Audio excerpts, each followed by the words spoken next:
আমি টেলিফোন করেছিলাম শুভেন্দু অধিকারীকে। শুভেন্দু অধিকারী রীতিমতো ভেঙে পড়েছেন এবং শুভেন্দু অধিকারী স্তম্ভিত যে এরকম একটা ঘটনা ঘটানো হলো কিভাবে।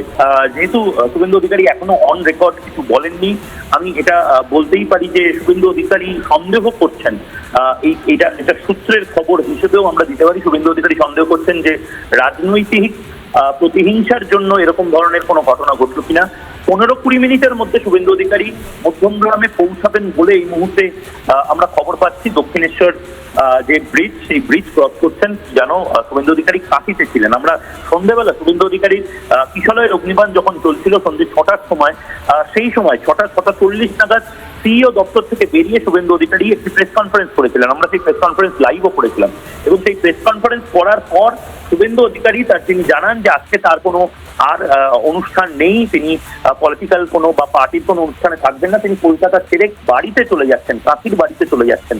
তার যে কনভয়, সেই কনভয়টা কিন্তু Z+ ক্যাটাগরির নিরাপত্তা বলয়ে থাকে।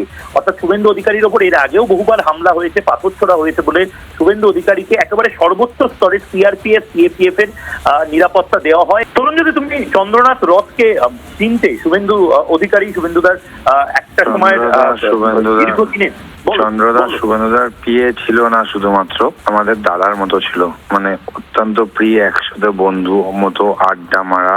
আমরা শান্তির বাণী শোনাচ্ছি, তৃণমূল ভুল করলো, এটুকুই বলতে পারি। তৃণমূলের জীবনের সবথেকে বড় ভুল হলো আজকে।